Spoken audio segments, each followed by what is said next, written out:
Supervisor Jane Kim, Hartland Hotel.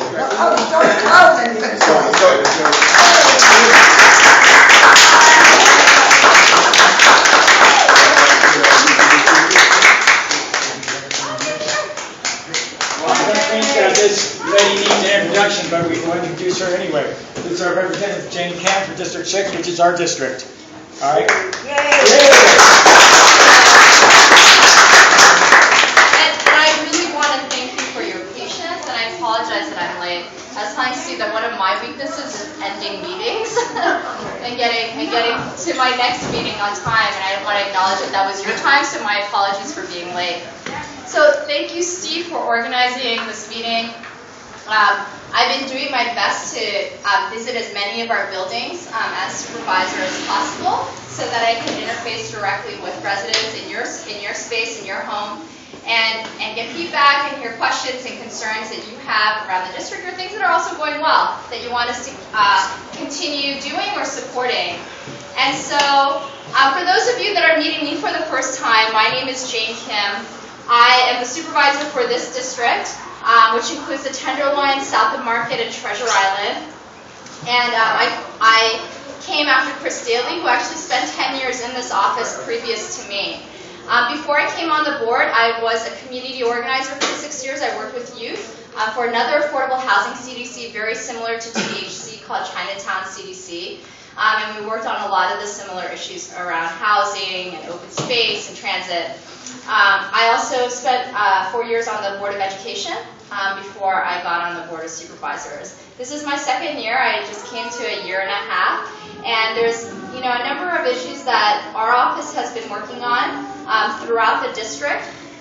Some of them are the big ones that you hear about, like a potential Warriors arena, that you read about the news that is in our district. Of course, CPMC, that's also a portion of that is in District 6 as well, not the actual hospital. I'm really sorry, Jane. Could I ask you to do me a big favor? Perhaps if you could stand here. I know, but see, there's a lot of people out here that can't see you. Yeah, I'll try the best way. We could, I'll be right next to Alex. I'm just trying to document your visit. Okay. Is that good? Okay. Is that good? Here. Okay. You can see our representative if you Yeah. want to. And then Matthias maybe can come in here. And I want Matthias to introduce himself as well. So just an overview. So we do work on those large kind of land use developments. A lot of them are in our district, right? And then I sit on the budget committee. So a huge part of my work was advocating for the services that I feel like you have, that I heard from you that you want to protect, whether it's funding for affordable housing, funding for the services, a COLA, cost of living increase, or money for our parks. So a huge part of our work is ensuring that Bodecker gets full funding to do the rebuild, and so they can do a groundbreaking by the end of this year. We also fought to ensure that in the Rec and Park Bond that's coming to the ballot in November, that there were actually D6 parks, because initially there were 0 D6 parks. So we got 2 parks included. One was South Park in South of Market. The other one was the Turk and Hyde Pocket Playground. So $1 million will go towards rehabbing that playground. Turk and Hyde. Yeah. And so some of the work that you've also seen is, of course, the 2-ways on Eddie Ellis and McAllister. And that's to slow down traffic, because people were speeding down those one-way streets back and forth, and that, of course, we're hitting a lot of our residents. And so part of the 2-way work there was to make it safer for us to walk in the Tenderloin, because most residents in Tenderloin don't own cars. And so we want to protect our pedestrians. So pedestrian safety is a big issue for our office. And actually several of you have been involved in our pedestrian safety efforts with City Hall. And some of you actually helped lead a tour on 6th Street for both DPW, MTA, and some of the other departments. And so we've actually seen some of the results of that. So the 2-way in Eddie Ellis was one. In South of Market, we got a crosswalk on Russ and Folsom going to Victoria Manala-Driggs Park. That crosswalk wasn't there before. So that's just kind of an example of some of our work. The last 2 big pieces of work that have been focused on the district, and maybe Matthias can talk a little bit about, is next Tuesday we will finally be introducing our bed bug legislation to increase both enforcement and abatement, and many of you have been guiding us on that process and actually told us to do this work when we got into office. So my first day on the Board of Supervisor, there's the first hearing I called was bed bugs and pedestrian safety. So Matthias can talk about that, and we're finally going to introduce it next Tuesday. I'm really excited. The second piece of work was, of course, reforming our shelter access system, reforming how people access our shelter beds. And we've been working with Bevan Dupty, who's now at the mayor's office, to go to a more fair process for the reservation. So it doesn't have to be a line-based system where you have to start waiting at 3 in the morning. And Matthias has also been staffing us on that as well. So really quickly, I wanted Matthias to introduce himself, if you don't know him, because he staffs us on the Tenderloin, and maybe you should stand here just quickly. Hi, my name is Matthias. I am one of 3 legislative aides with Supervisor Kim. I staff on the Tenderloin, and before working with Supervisor Kim, I used to work at the SRO Families Collaborative. So we work with THC and the SRO Collaborative that you all are familiar with, but we work specifically with families that live in the Tenderloin, in the South of Market, Mission, Chinatown. There's over 600 of them all across the city that live in SRO rooms, just like you guys. Okay. Well, if you guys have questions on bed bugs or shelter, the other area that Matthias staffs us on is also the Mid-Market Citizens Advisory Committee, and that is a committee that is giving guidance to the city on all those community benefit agreements that companies that move to mid-market and are getting a tax exclusion or a tax exemption have to sign with the city in order to get that tax exemption. The first community benefits agreement was signed with Zendesk, who moved to 6 in Market, and what they are contributing to the community is funding our food justice work. So whether it's our food justice work in the Tenderloin. Food justice. And specifically, what were they funding? So they committed to working with a nonprofit organization to identify and create one more community garden where there would be fresh fruit and vegetables. They will work, because of their expertise, they will try to create a website with all the resources that are in the neighborhood that you guys can access, so you can some caseworker of yours can look up on the computer, hey, where do they give out free appliances? And that they will compile up all that information. They will also help with 2 paid internships this summer for young people that live in and around this area. That will get paid to kind of like get exposure for the work that they do. And then they have committed to coming out themselves and their workers to experience the neighborhood and learn about the Tenderloin and the South of Market area, so to really understand where they're coming from. Who would they contact you to find out about something like that? Your office or something? Yeah, you can certainly contact. I have a bunch of cards. I'll leave them. You can contact me. You can call me. You can buy our office, because there will be a lot more of these businesses that are going to come into mid-market, and they're going to have to give back to the community. So we want to know from you guys what is a good way, or things that you might need, whether it's here right at the Hartland, or just in your daily life, what kind of services, what kind of jobs, what kind of things that you expect these organizations to contribute to the community. Well, one thing I know is that we don't have computers, and everyone always gives a .com number, and we don't, we go to the library and wait in line and run for a computer, but I mean, how do we get, nobody leaves a phone number, they always put a .com, Zendesk actually has it in their community benefits agreement that they will, this company that we're talking about, they say they will donate computers, but they just move into a new space, so they bought a lot of computer and are not going through them very quickly, but that's something that we expect all the companies to do. Donate the computers that they don't need anymore, but that we all certainly can do. And really quickly, we have 6 to 7 more community benefits agreements that will probably be signed by December of this year. So if you want to come to the meetings and give input on what you think the company should be giving back to the neighborhood, whether it's computers for buildings, that's contact Matthias so you can go and give that input. One other company, for example, it's not all tech companies. One of the companies that's moving in is a high-end furniture store called One Kings Lane. And they've already approached us and said, what if we donate furniture to some of the SRO buildings for their, common areas? Or what if we help fund more common areas, because they recognize that this is such a dense neighborhood. But they're a furniture store, so they're trying to fit, furniture, right? With Twitter, it'll be a different set of expertise, right? And so Twitter will probably be the biggest community benefits agreement, and we really want you to weigh in on how you want them to give back to the neighborhood. Excuse me. My name is David Craig. I'm a young senior citizen, and I just recently moved in here in February. My concern is this for me. I had moved away from a building that was affecting me health-wise. And at that point in time, I had a kitchen and bathroom.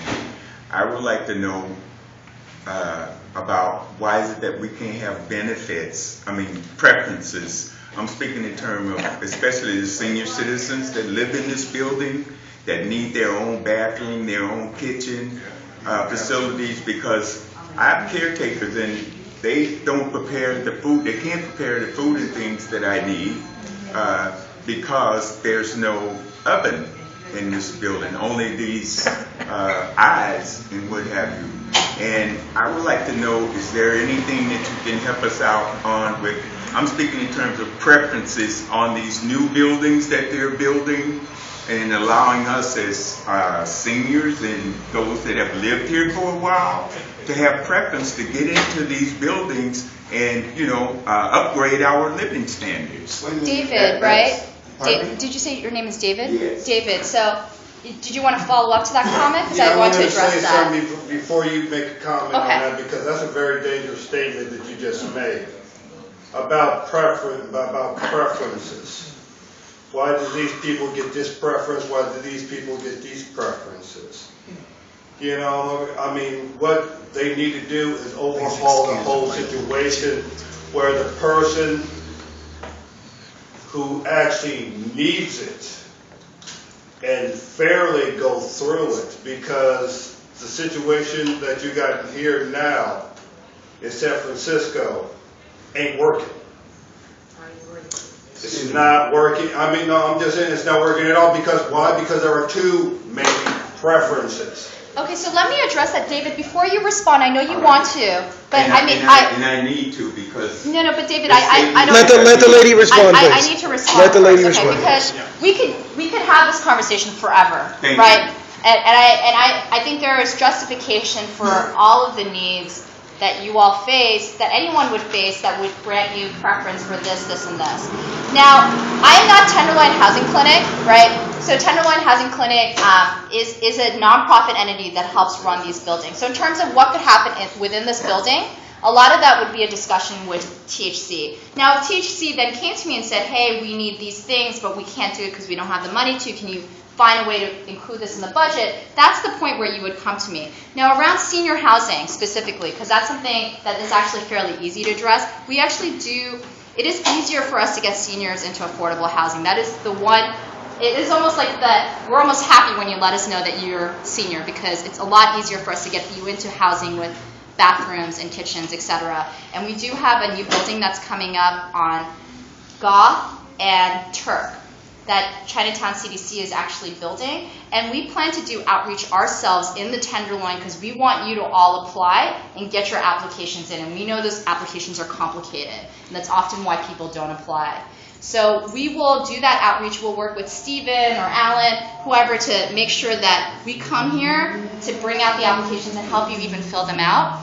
So, unfortunately, that is, every nonprofit, every property manager runs their buildings and their preferences differently, and we don't have a lot of control over that. Excuse me, we need other people's input, okay? But You can talk to Jane I afterwards. understand. Just one more thing. Okay. Please. What I was speaking about, I'm not speaking about in terms of THC or anything like that. You're the supervisor. I'm speaking in terms of that part of it. I'm not talking about THC. I'm talking about the preferences and things that the city should be offering people of. We don't run those So- preferences. The state has a very clear, and federal government have a very clear mandate. It's called fair housing laws. And sometimes it's good for us. It means that any provider that takes public money, whether it's federal money or city money, cannot say, I don't like you, so you don't get housing. It can't say, I don't like women, so women are not going to be allowed in this building. Or I don't like seniors are not going to get allowed in this building. So it's a set of rules that mostly help us to in terms of affordable housing, so everybody has the same chance. But of course, that also means that a lot of times when you've lived in one of these buildings for 10 years, you have exactly the same chance to get into affordable housing than somebody who just got in on BART that morning and filled out an application.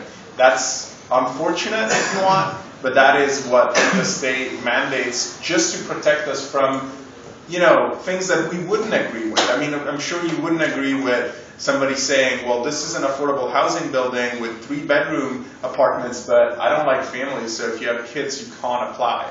That would be wrong, right? So in the same way, that law prevents us from doing things that we all maybe think are right, like giving preference to senior or people that have lived in SROs for 10, 15 years. They should have a better chance to get into a studio with their own bathroom and their own kitchen. Sadly enough, we cannot do that because of the state laws.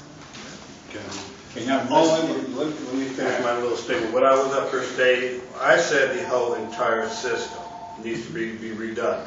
Why? It's for the simple fact that when I applied for housing, and you're up here saying preferences, I was put at the bottom of the list. Why? Because I was nobody.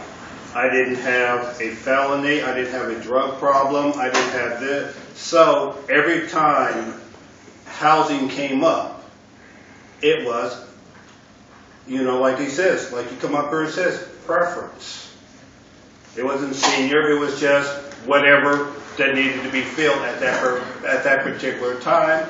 And there are certain people that don't have preferences or don't qualify for preferences, but they get sent to the bottom of the list. okay, Dr. Kelly, you could I'm trying to cut it.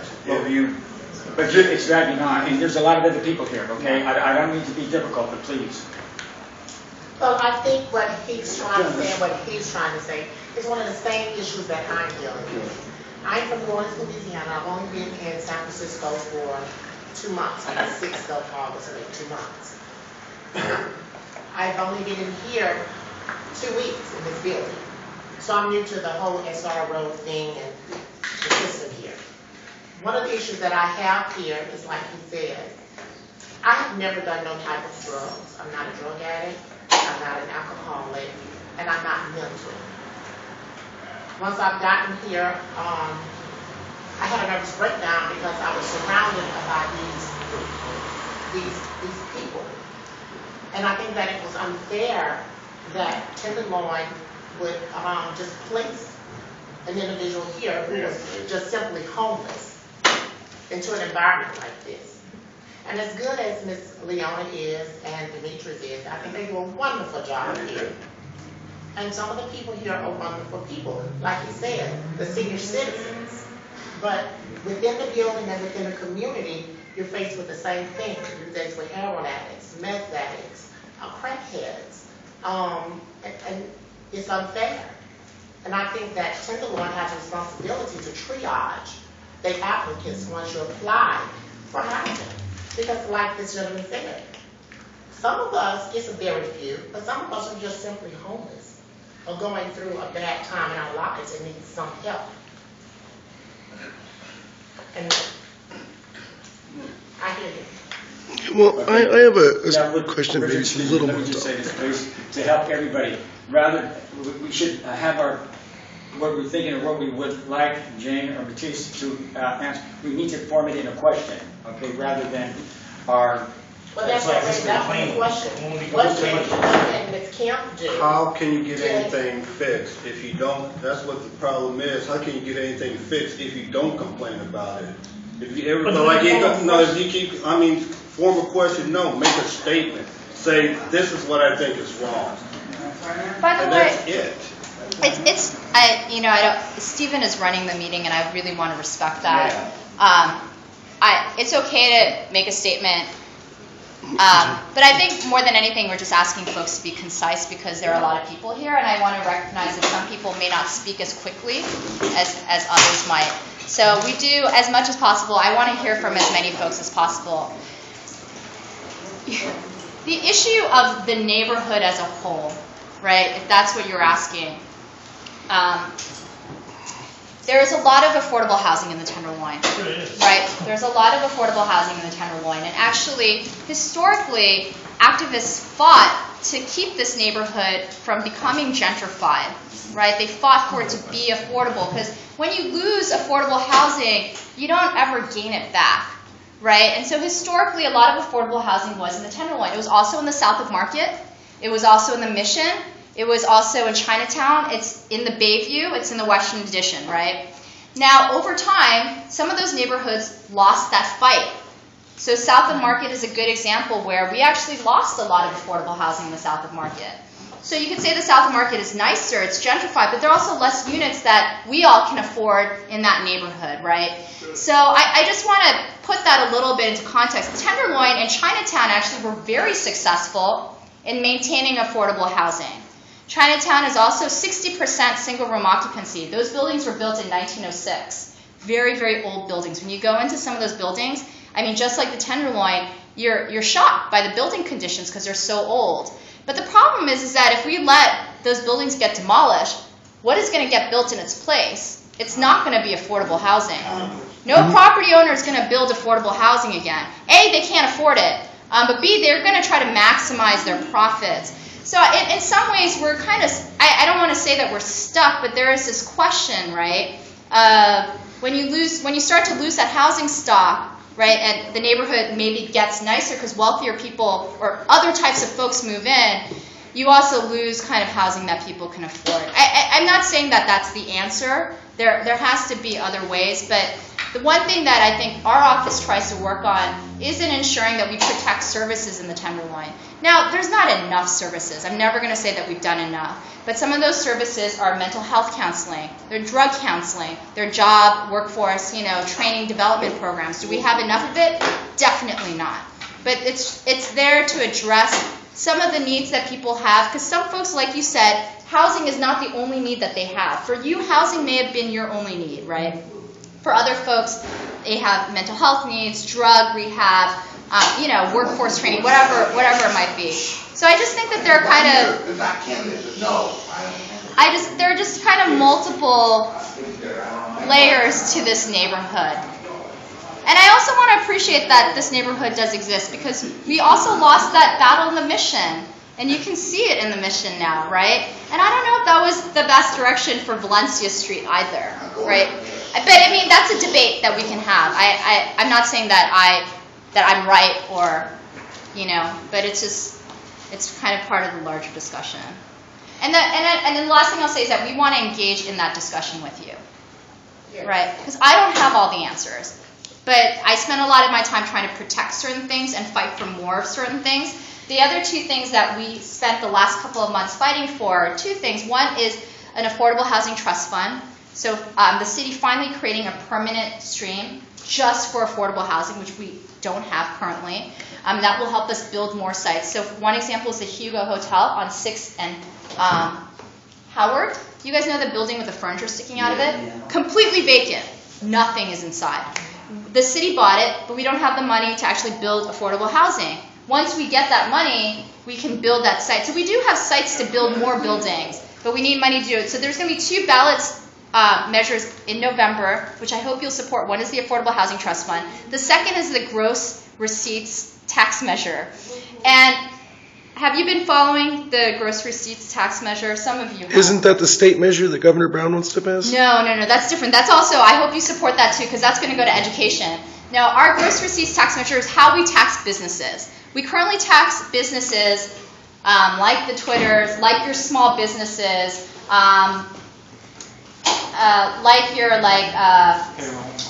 based on payroll, right? based on the number of jobs and the salaries that you pay them. We found that that's not a good way of taxing businesses. It's an easy way, but it's actually not good because people then don't want to hire more people because every time you hire someone, you have to pay taxes on that person. So we're moving now to gross receipts, which is we're going to tax you on what you make, right? That makes more sense, but it's actually harder to administer, right? So we want to put that on the ballot in November. But what the progressives on the board were fighting for, and what I was fighting for, was that we actually generate more revenue, not stay neutral. So the ballot measure that you get, in its first year, will generate $28.5 million extra beyond what we have currently. That money, $13 million of it will just go to affordable housing. The rest of it can go to more pedestrian safety, more counseling services, more money for our public schools, more money for our parks. I mean, that's why we want businesses to invest back in the city, right? And that's what that measure is about. And I hope that you will support it. Richard had his hand up. My question, when you speak of affordable housing, for example, on Gough and, I forget the other cross street, but in Chinatown. Gough and Turk.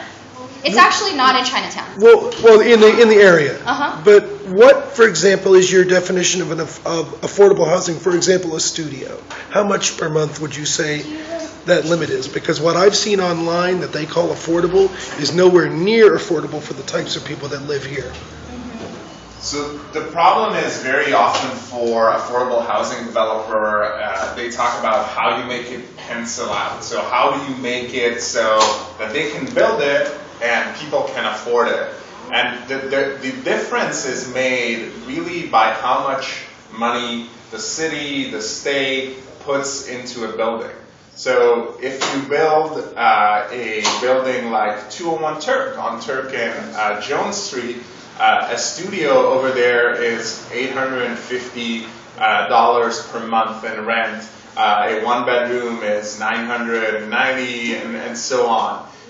If you put more public money in there, you can get it lower. I'm sure that if you've looked online, you've seen that, in Chinatown, and there are SRO buildings where the monthly rent is $220. Wow, I've never seen that. They are, and they have waiting lists open. So if you want to live in Chinatown, that is a possibility. But it's really how much money are we able to put into a building? A new building? Do you know Turk and Gough? Do you know what AMI that's going to be slated at? I don't know. If it's Section 8 or not? Just to give you guys an idea, but a lot of people here just get SSI, and we may be max out at $900 a month. And the affordable housing I've seen quotes, it says it's affordable at, say, $775 a month for a studio. There's no way until hell freezes over that we could afford that. So when we build affordable housing, some of it is for like 50% average median income and below. Some is at 60, 70, 80. So, different levels of affordability. Some buildings are lucky enough to get Section 8, right? And if you get one of those units, you pay a third of whatever your income is. So whatever your income is, you pay a third of that. If that's Social Security, that's what you pay a third of. We can find out what Turk and Gough is. I think most importantly what I'm hearing is that we need to help making sure that everyone gets all the applications and we have a sense of what the breakdown is by income, right? But I mean, what Matthias explained was why affordable housing may not be affordable to everyone, right? I suppose that makes sense. I guess the key is to get the state to contribute more. Yes, definitely. Definitely. Question that I have, and I know that a lot of people that aren't here have the same question, and that is CPMC. I know that there's a 2-week break in negotiations. What happens after the 2 weeks? CPMC has been a really heartbreaking process for me personally. And I can kind of go into why. But we did hear the environmental impact review last week. We decided not to vote on it because if we voted on it, we would have actually denied or rejected the EIR and sent it back to planning. That would have pushed CPMC back at least a year, if not 18 months, before they came back to the board with a new plan. We decided to continue it because it was pretty clear that if we did that CPMC would walk and they would close St. Luke's Hospital. And for that very reason, we decided to continue it and give them an opportunity to come to the negotiating table with us and say, here's a plan for how we can negotiate at least just St. Luke's. right? A plan for how to keep St. Luke's open. Now, if those negotiations, if we come up with a calendar of meetings and it satisfies at least 6 members of the board, then we will continue it again, probably to November. That's my guess. And then they'll have 3 months to negotiate a better deal.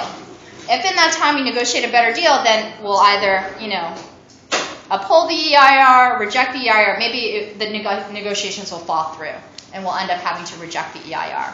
If negotiations go well, maybe we'll uphold it, and maybe a CPMC deal will pass. Now, is everyone here familiar with CPMC? No, I was going to I'm vaguely familiar. I know they will. Yeah. Because CPMC is like Kaiser, it's like UCSF, it's like St. Francis, it's a hospital. Basically, it's a collection of hospitals, and they have 4 here in the city, one of which is St. Luke's. They have to seismically upgrade all their buildings by state law by 2018, something like that. And so they've decided, instead of rehabbing their current sites, they want to build one mega hospital right here on Geary and Van Ness, Cathedral Right. Hill Hospital. That is also totally vacant. Nothing is happening inside it. No one's living it. It is totally useless. But they want to build a hospital there. And it's going to be huge. It's going to have 555 beds. Part of that deal, if they are able to build that hospital, is that they have to contribute to affordable housing because they are growing their company. So we want them to contribute to affordable housing because their doctors and their nurses are going to have an impact on our housing market. They're going to start competing for the same rentals that you might be competing for because those rentals might go up in price. So we want them to fund more affordable housing. We also want them to fund more charity care. So that's, care that's free to the city and to you.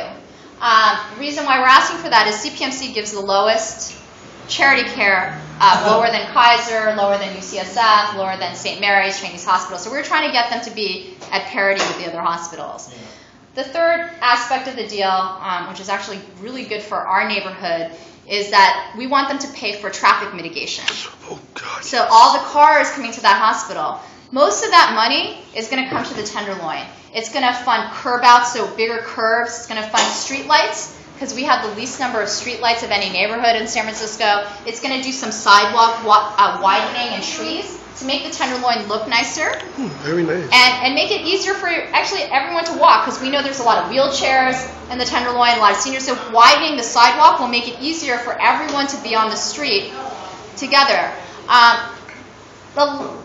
There's 2 more pieces to it. The last piece is we want them to not only rebuild St. Luke's, a hospital that they lose close to $30 million a year from because they serve our poorest patients. We want them to both rebuild it and keep it open for 20 years. So that's part of their charity care, because St. Luke's takes a lot of our uninsured, a lot of our folks that don't have insurance, basically. And that's what CPMC is not that excited to do. They're actually not that excited to keep St. Luke's open. They need to get excited. Huh? They need to get excited. They need to get excited, but that's their leverage, actually, is that they keep threatening to close St. Luke's. And we as a city can't absorb it because, A, it's $30 million a year that they lose every year on that hospital, that they give basically in medical services that they don't get paid for. I'm sorry, Richard. And the second piece is it costs $240 million to rebuild that hospital, and that hospital must be rebuilt by state law. So that is their big leverage point, and that's why it's a heartbreaking deal for me, because they're not offering us a very good deal. But part of the balancing act is, do we accept not a very good deal because we really need to keep St. Luke's open for the city? That's kind of the main question. Last piece is, I'm not going to go into, is how much they charge through our healthcare providers. But CPMC is very expensive, and they charge a lot, and we're trying to get them to come down in their healthcare costs for those that we insure. Basically. Unfortunately, that was the third time that I heard you mention that affordable housing monies are going to our city streets. No. That's three. That money is for us and the better our living, not the city streets. No. I'm sorry if I sounded confusing. There's one pot of money just for affordable housing. That's separate. CPMC will contribute some for the streets in addition to on affordable top housing. of affordable housing, yes. So what does this even have to do with Tenderloin? That's what I want to know, because I think I came down from the I was asked about CPMC, so I was giving an update on it. In brief, CPMC will affect us because their proposed new hospital is very close to us. They're within 2 blocks of this hotel. Whoa! That's wonderful. And Hold on, Ms. Kim. What does this meeting have to do with temporary housing? That's what This meeting is all about you, so if you ask me about CPMC, I will answer it, but if you have a different question, you can ask it. What does this meeting have to do with Tenderloin housing? Tenderloin housing, what do you mean by that? I'm sorry. The actual buildings all the buildings that Tenderloin owns.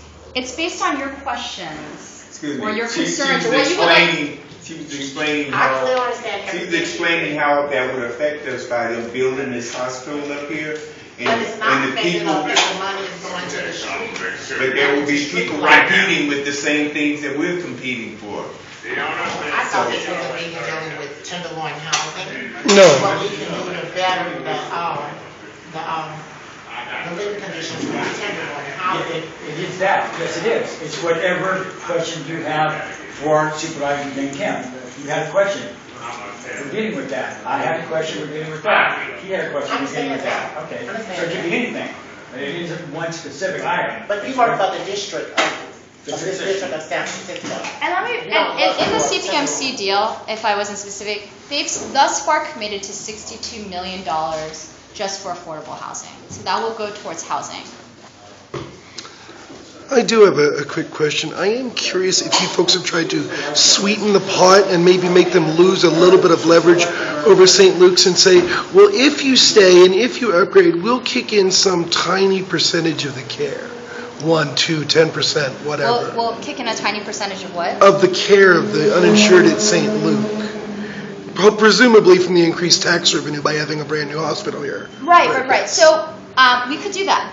We could say we'll kick into St. Luke's a little bit, or we can lower their charity care commitment. Or one of the, yeah. Right. That is possible. But we've been really working closely with the Good Neighbors, which I know Steve has been active in, to get input from you guys on what can we give up in order to, or is this deal not worth it? Right. I think that's a big question that a lot of people have been asking. Well, look, I suppose the way you would look at that is, are the current hospitals that we have enough for the residents of the city? If St. Luke's stays open, it's enough. If St. Luke's closes, it will not be enough. Okay. Yeah. To give you an example with that question, I've got basal cell carcinoma, okay? I've got skin cancer. When I was diagnosed, I had to go to General because it's the only hospital that I could afford. 3 months. It took me 3 months to get an appointment. And if I missed that appointment, I would have to go back, wait in line, basically in line again, and wait another 3 months. So we need hospitals. What we don't need is a hospital that won't treat us. That's what we don't need. Right. Oh, I would agree. I suppose everyone here would agree. Yeah. But San Francisco General is at its end. I mean, it's terrible. I agree with that because we're not looking at the long term, like earthquake prevention and everything. And San Francisco General will not be able to handle all of it. Well, they are retrofit. But They're rebuilding. however they do it, we need to, like you say, see how that they will handle that with, the people that's in this neighborhood. But being from my position, that hospital will be needed because we don't know when it's going to happen, but it's definitely going to happen. And everybody can't run to San Francisco Well, as I understand, they're willing to walk out on that deal if they can't get a good enough deal. We'll say, sorry, but go ahead and close St. Luke's. We're not going to take a bad deal. If it has to be that way. Just no one wants to do that. That's a possibility that is what will happen. I don't think Jane's got a whole lot of time left here. I mean, maybe 5 or 10 minutes or so. So at this time, I want people that haven't asked a question to ask all the questions. I mean, this is the time, folks. Anyone? Anyone else have a question? This is the time to ask. She's here. Your supervisor. I do have one curious quick question. Let's give a second, If you- Richard. if no one else I will answers. answer your question, but any other folks? You hear about this stuff about trying to make the 6th floor here all women? Is that legal? Yeah, for real, is that legal? Yes. That's legal. Yes, and I apologize. I will take accountability for that. I actually do want more women's floors in our SROs. I actually was pushing for that. And it's because I've talked to a lot of women that live in SRO buildings, and SRO buildings tend to be very male dominated. And often our women come into our SROs often from relationships where they were abused by men. And it can be hard on both your personal health and a number of other things, feelings about public safety because you share your bathroom, you share a lot of common area space. So we have we've had buildings that have dedicated just a floor to just women that want to be in that floor. So women aren't forced there, but if they would like that kind of space, they can have it. So they can't force us out. Can't force us out. No, we cannot force you out of your unit. So take that 200. We can only ask you to be willing to contribute to a space that are going to make your female neighbors in the neighborhood feel more safe potentially. Anyone in the THC building, I think, can apply. Any woman in the THC building can apply for it. So it may not be a woman in the Hartland. It could be a woman in another hotel that THC owns. And I think more than anything, we're just asking folks to be understanding of that need, which I think is very different. But no one can force you to leave. Will it be an all males floor or all men's floor? Yeah. A lot of the floors in our SRO hotels are all male. No, The vast majority of them are. No, I mean for real. Is there really going to be like you have the all women's floor for women who get out of relationships and stuff like that don't want to be bothered by men? Or are you going to have a floor just for men who don't want to be bothered by women? So I will ask you this question. How many men do you know that have been beaten by women? Like really physically hurt and beaten by women? Okay. No, but I see at least 3 hands. But that's a trick question. No, it's not a trick question. It's different. 75% of males who get abused by women will not report it because of they are way too embarrassing them. Are you scared of women? As a group? As a group, yes. So when you walk down the street and you see a group of women, you might feel intimidated. Because when I walk down the street and I only see men just hanging out on the street, there's a moment that I feel just a little worried. I'm like, oh wait, they might be able to beat me. They might be able to rape me. Now when you walk down the street and you just see a group of women, do you worry about being beaten or raped, whether it's a real fear or not? Yes. Okay, all right. I will just say one other thing. And I clearly am very opinionated about this, right? Because I am a woman. I want you to think about this in terms of privilege, okay? In terms of privilege.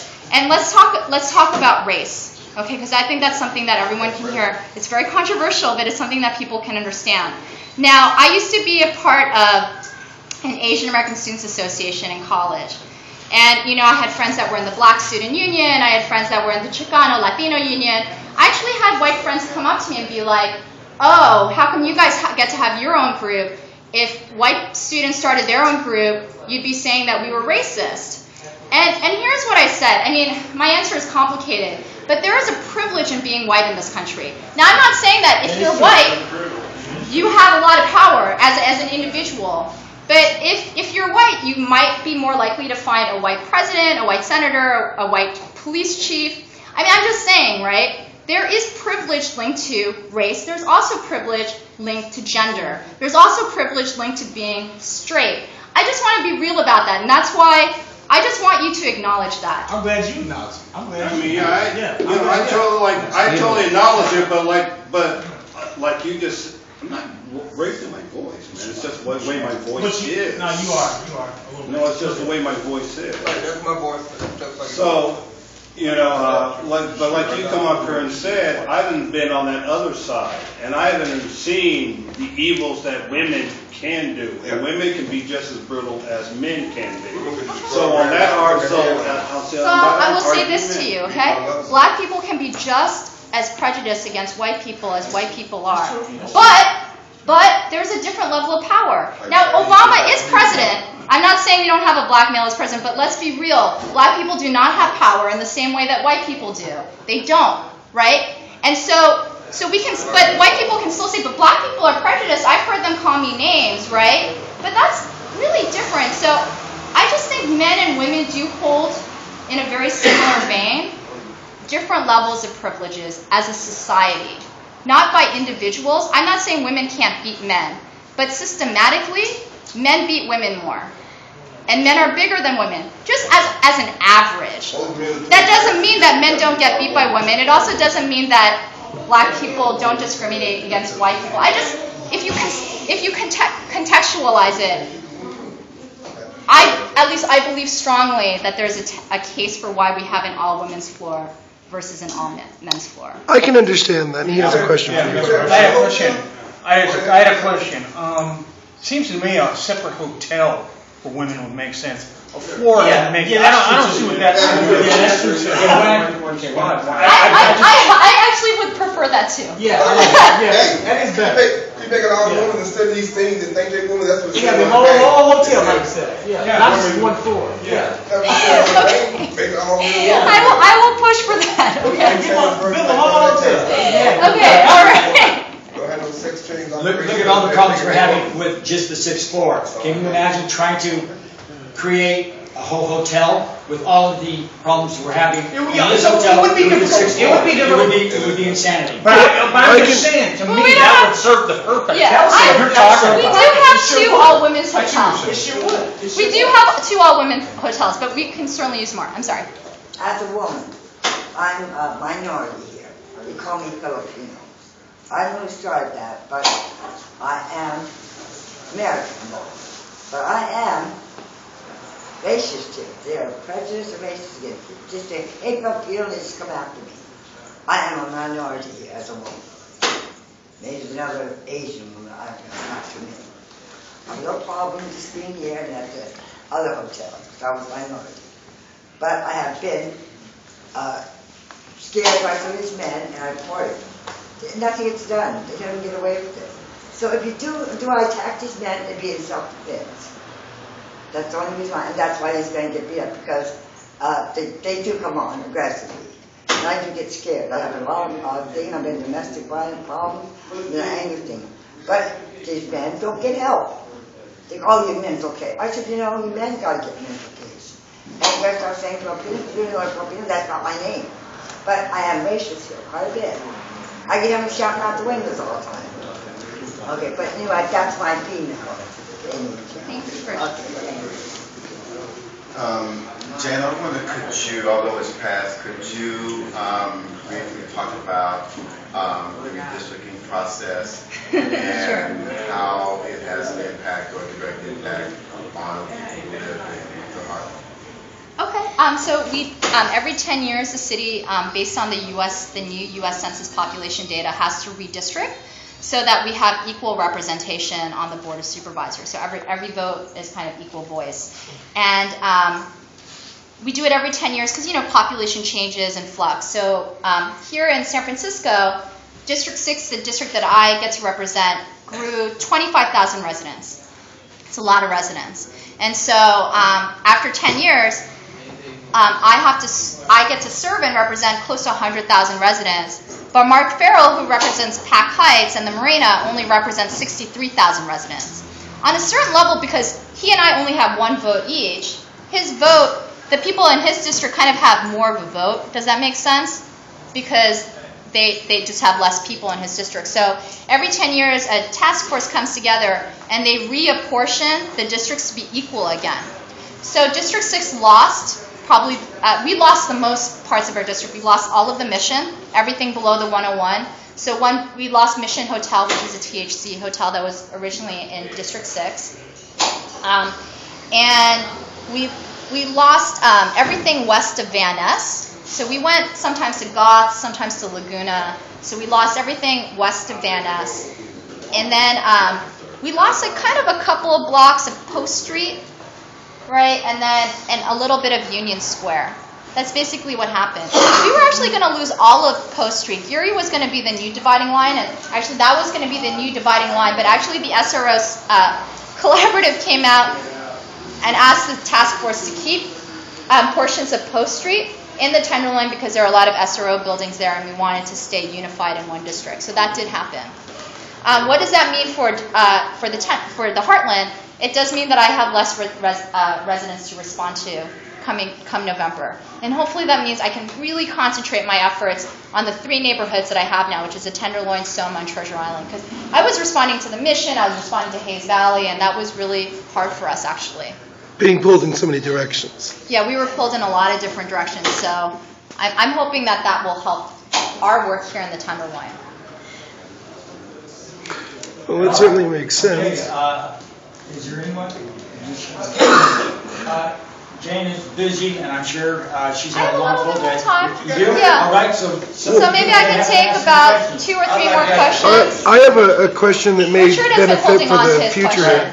If you have questions that she does not get to, can we visit you like in your office for 5 or 10 minutes and ask? Yes. So every first Friday of the month, and the first Friday is actually next Friday, I hold office hours from 1:30 to 3:30 at City Hall. Okay. Also, once a month, I do office hours in the district, in the community. So last Saturday, I had it in South Beach by the ballpark. The month before, we're supposed to hold it at the Blue Nile. How do we know where you'll be at? So this is the tough part. We do it 2 ways. One, it's on our website, it's on Facebook. But for those of you that aren't on it, we send our interns out to flyer the neighborhood, but that can be very hit or miss. So actually, I would love feedback on how we can best let you know about our office hours, because clearly not everyone knows about it. Well, I would say perhaps... Can you get a 71-year-old veteran, a senior citizen, out of this place into a senior home? Excuse me? Into someplace better than this? If you are a senior, and David also brought this up, come talk to our office. We can help you apply for other senior housing. And Matthias is here. You should take one of his cards. Okay, thank you, brother. Let me have one. And David, please grab one of Matthias's card as well too. So. As far as better access... And it doesn't mean that only seniors, but it is... One more question. Aren't they supposed to be getting a third of our rent here? If you on SSI, this place is supposed to get a third of your rent or half. They get half. No, this is not a 30% of your income place. What apartments do they get? This is not one of those limited places, though. Yeah, we would have to find you Section 8 housing or something like that. Thank you. In order to do that. There's a limited supplies, but we want to help people get housing. And I know one of the big issues in our SROs is that people want to see more movement, right, in our SROs. People want to be able to come here for a couple of years and be able to move out to other types of housing.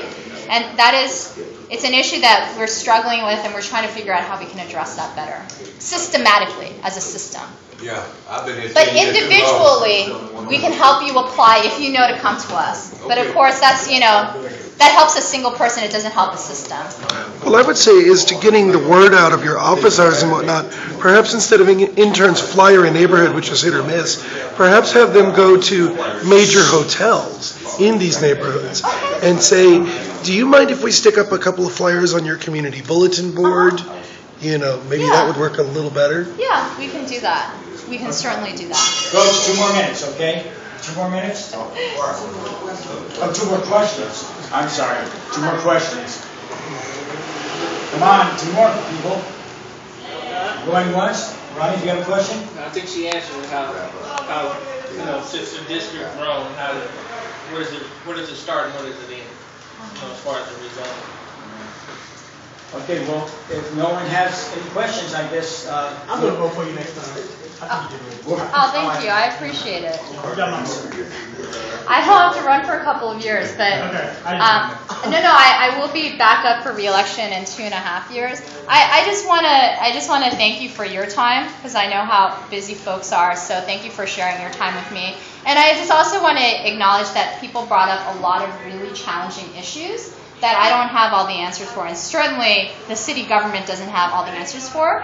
And I hope this doesn't sound weak, but what I'm trying to say is I do want to work with folks together. And I think I have a good relationship with some of you that come to our office regularly and helping us build better policies for the city. Some of that takes money, some of that is a policy issue, and they are just larger systematic issues that we are dealing with. Poverty, crime, drugs, those are systematic issues, and they are very, very hard to solve. And I'm not saying that doesn't mean I'm not responsible to try to address that, but it is hard to make that change in one night or even 1 year. And so I really appreciate everyone's patience, but I do want to say I really love this neighborhood. I love the Tenderloin. And I love it because I think it is much more accepting of a diversity of folks, even though people clash a lot here, than a lot of other neighborhoods in the rest of San Francisco that I've campaigned in. So I will just end with that. So I do want to thank everyone. Thank you, Stephen, for coordinating. Thank you, Jane, for coming. Thank you for being here. We really appreciate you being here because I know it is time out for your schedule, and I don't know if anyone else that is outgoing and as personable as you are. We're very lucky to have you as our I actually supervisor. love this. I love being out, so please invite me all the time. Very lucky. Yeah, I'll just stick around here for a little bit. I think Matthias will stick around for a little bit for people just to talk one-on-one, because I know group format's not easy for everybody. And then Stephen, we can let you go. Okay, I'm going to end the video recording I'm now. concerned about your schedule. Making sure. Okay. Okay, I think that's about it.